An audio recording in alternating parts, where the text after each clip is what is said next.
अरे दादा ये कोरिया का कह दे। अरे बाप रे अरे दादा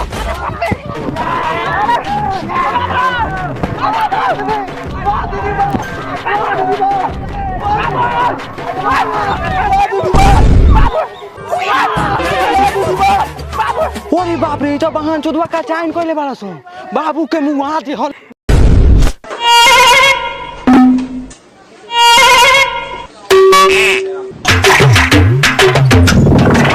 हमारा लाने कर लाइन का से प्यार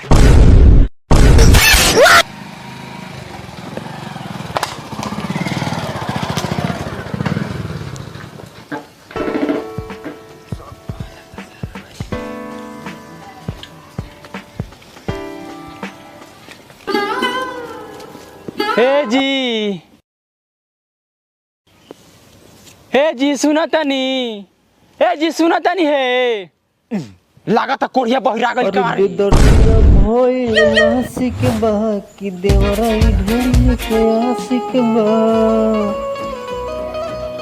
ए देवर जी दोस्तों नमस्कार और प्रणाम। हम अपने के भाई संजय बेदर्दी आज फिर से एक न्यू वीडियो लेकर आए हैं आप लोग का बीच में, इसीलिए वीडियो को शुरू से अंत तक ले बने रहिएगा और वीडियो पसंद आए हमारा तो वीडियो को लाइक कीजिएगा और कमेंट कीजिएगा और अपने दोस्तों में जम के शेयर कीजिएगा और हमारे चैनल पर नए हैं तो चैनल को भी सब्सक्राइब कर लीजिए क्योंकि हमारा वीडियो हमेशा कमेंटेड से रिलेटेड वीडियो आता रहता है इस चैनल पर और आप सभी को मिलता रहेगा, इसीलिए हमारे चैनल को सब्सक्राइब कर लीजिए, ठीक है। और चलिए और आज का वीडियो हम दिखलाते हैं आप लोग का क्योंकि आज का वीडियो कृष्णा जैकी भैया का वीडियो लेकर आए कॉमेडी से रिलेटेड, इसलिए वीडियो को शुरू से अंत तक बने रहिए और वीडियो पसंद आए तो वीडियो को एक प्यारा सा कमेंट कर दीजिएगा, हमको भी अच्छा लगेगा। चलिए अब दिखलाते हैं आज का वीडियो। ए देवर जी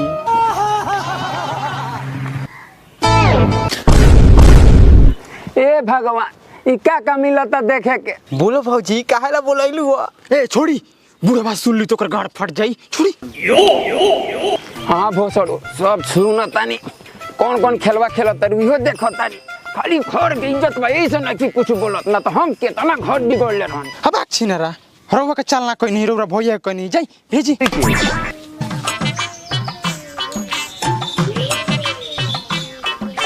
लेकिन एगो बात जान जोते दू आदमी के कन्फ्यूजन में रखले बाड़े। हाँ अभी तू हमरा नहीं रखे छोड़ा जा अपना भैया जी के भेज जवानी में तुरती अच्छानी ये सुनो ये सरो भैया मातना के भानी मां कोई बाड़ी का कर रे साला। ए हां हमरा कह के मतलब आनु कि भौजी तारे के बोलाओ तारी। अच्छा तो ये वाली को मोबाइल काहे कहली हां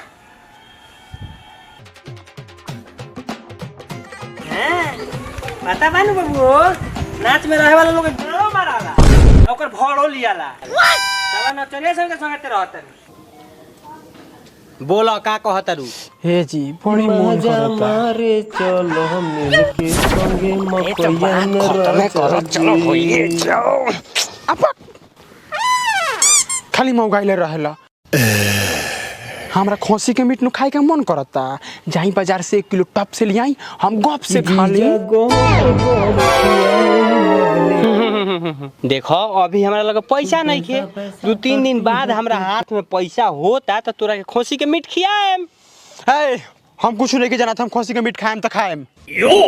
ठीक बा हम तोरा के खियाएम। बाकी एगो बात बताओ अभी हमरा लगे पैसा नहीं खे का गाड़ मारवा के लिया दी। हां बाकी सीना वाला पीस लियई हो मौगा मिलल भटा। एगो बात बताओ भोसड़ी तोरा के खोसी के मीट खियावेला हम अपन गाड़ मारवा ली। हो भैया मरवा लो भौजी के श्रद्धा लागल बा।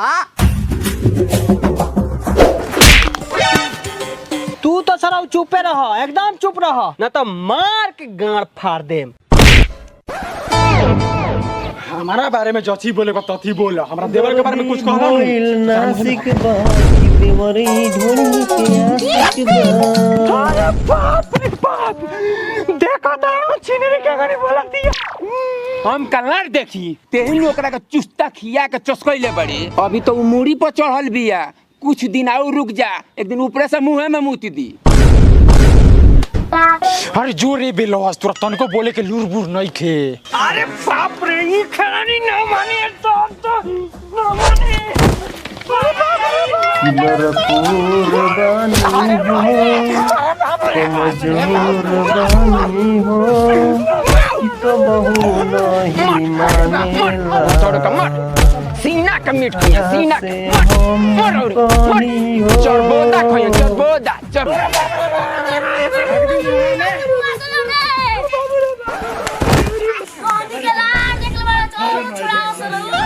लाड़ पक्का छुड़ाई सो हमनी के देखे में मजा आवता। जो रे कुर्सी लेके आओ, बैठ के देखल जाओ। लिया लिया लिया मम्मी के पापा पटक के मार देलो सर तू कुर्सी पर मजा ले बोलू ए भाई बस हमने द्वार पर से बस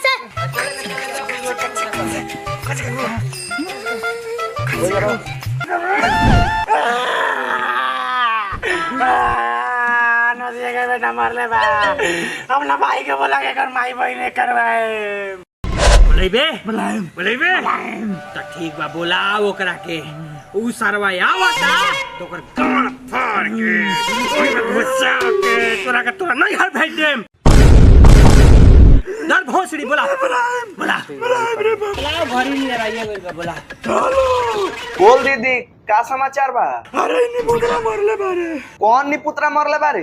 अरे ये बदार भाई चोद। हतार बहन चोद इस सरवा काहेला तोरा के मारे गइल रे? अरे कोसी के मीट खाती मरले बारे। बड़ी बिलाइल बा सरवा, कोसी के मीट खाइला तोरा के मारे लागल। अरे एकरा ले जाता था तोनी के बिलाइल बरसन के बिलाइल घर में कदल सन। बिलाइल बरसन दीदी दीदी रे दीदी बुझाता बहन चोद फेन मारे लागल। अरे तू फोन खमावत नहीं।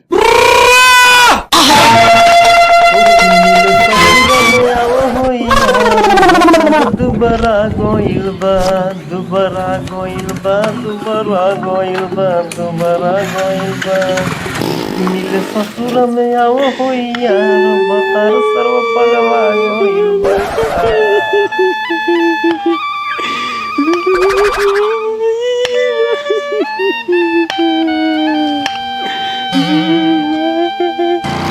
दीदी रे दीदी काहे मरला का सरवा काहे मरला का तोरा के रे? आवाज सरौ फरिया ये लिया हमरा सरवा तू हमरा दीदी काहे मरले रे? चलो कोसी का मीट खाइला। पहले बात सुन सरवा सुनाओ एक बात बताओ। हाँ तोर बहिन कलसिया कि हमरा के खसी के मीट खियावा। हमरा लगे पैसा नहीं कि हम कहनिया कि 2-4 दिन बाद हमरा हाथ पे पैसा तोरा के हम खसी के मीट खियाएम तो कहतिया कि गाड़ मारवा खियावा। सरवा तनी के नैहर में ओकरा गाड़ मारवा के मीट खियावा तोला सर। हमनी के तो ओकरा के नैहर में कमाई खियावत रहनियो सन, लेकिन तू नहीं खा कमाता तोरा घर मरवा के पड़ी कि ना? बाल काय मरले खसी का मीट खिया ले तू? खसी के मीट खिया के पर कहिले बड़ा हमरा कोई के मरवा कोई आई तो प्रो पा कॉलेज फाड़ कर दादा दीदी ले। छोड़ ना पागल उसका रे। मेहमान आई द्वार पर तो खियाई पियाई नाश्ता कराई ओकरा बाद हिक भर मारी ते पलही मारे के शुरू करते रे। तू हरक जाइए से कि ना दोबारा आइए से द्वार पर जो जो कोरिया तेऊ हमरा भईवा के मार ले। तोरा भईवा के तो मरबे करे और ते पतो ना रहतु सुन तो तोरो के मार ले। अरे दादा ये कोरिया का कह देलस। अरे बाप रे अरे दादा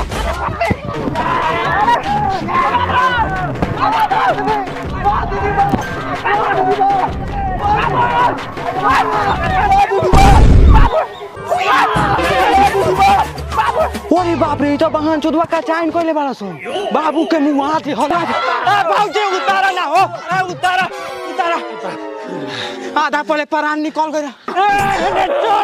चल जागरा में कुछ रखल बा। ना रे दादा, हमरा भाई के मरले परसन हम पंचायती कराएम। चुप तो कहना घर सामने खोला। चुप तू चुप ना। हम सरल के गांव के बेटी से शादी करब। तोरे के खोसी खाला न मरले बालो। हम ओकरा के खिचड़ियो ना खियाब। आए गांव के मुखिया तोरे का बोली लोग तो लोग के गार मार देम। रे तहनी के हमरा के पंचायती कहेला बोलेल बड़ा सा कि हमर गार मारेला बोलेल बड़ा सा। ठीक बा, आओ मार गाड़। मुखिया जी जब राजी बानी तो इनकर मार गाड़, लेकिन हम तोरा गाड़ में गोली मारे। सॉरी दरोगा जी, सॉरी, हमरा के माफ करी। लेकिन एगो बात बताई कि होई सरवा हमरा दीदी के खोसी के मीट खियावेला काहेला मरला कहो। अरे बाप रे बाप, तोर बहिनिया खोसी के मीट खा के गरमा जातिया और पूरा सरे जोते लगतिया। और तू ठार काले लोखन आता मुहे में मुदम तारा या मुखिया दरोगा झाट उखाड़ आइल बा। साले अपने में पंचायत करता। देखता है इसने क्यों नहीं बोलता। हमार झाट हूं कहले बड़ा। तू ना वोट देता तो बोली। रे का फुसे कल बार रे समस्या का बा बताओ सन। देखी लोगी हम साफ साफ बताओ तनी, हम इनका से प्यार करेनी।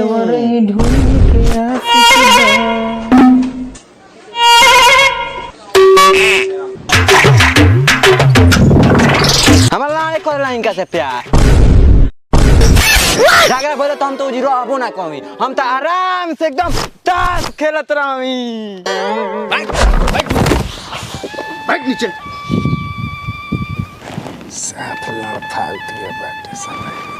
गलती तो बा हमरा में। ई सरवा सब एक के चोद गुद के बांस रे। कौनो तो बताओ सका भइल बा। देखी मुखिया जी, सवेरे ही हमरा के बोलेला से खेलनी गईनी है तो कहते कि हमरा खोसी के मीट खाए के मन करता। तो कहनिया कि अभी हमरा लगे पैसा नहीं के, पैसा होता तो तोरा खोसी के मीट खियाए हम। तो कहतिया का कि पैसा नहीं खे, हम कहनिया ना। तो कहतिया गाड़ मारा के लिया वो। बताई मोरा आदमी गाड़ माराई। ओहो गलती तो तू कइले बारू। तहरा के खस्सी के मीट खियावे खातिर बेचारा अपन गांव मरा लेबो। हाय हाय हाय हाय, कहीं ना सरदा लागले रगल की भतार के हाथ से एक पीस मीट खइती। उ तो कुला के अपन गोढ़ा चढ़ाईनी तो देवर जी अपन गुदा वाला पीस खियाईनी। देख लेनी मुखिया जी, देखनी है रउआ ई कला से अपना मुंह से कि देवर जी हमरा गुदा वाला पीस खियाईनी। अब रउरा फैसला करी कि दुनु सब में का खेला बेला चलता। जानते रहो पापा, जब तू घरे ना रहलन तो चाचा का कहलन जालन मुर्गा के मीट लियालन, मम्मी के कोरम बैठा के हाथ खियालन अपना। आय बाप, देख लेनी न मुखिया जी हमर लइको कह देलक एकनी में का खेला बेला चलता। हम सब जानता नी। तू का जानता बताओ कि लाजे फाद देबो। हमरा के कुछ बोले के बाद बोलो। हमरा देवर के बारे में कुछ कहलनु तो तारा मुंहे में खड़े पटक के मुद देम। देखत रे झाट के मुखिया हवन, बार भर इज्जत नहीं खे।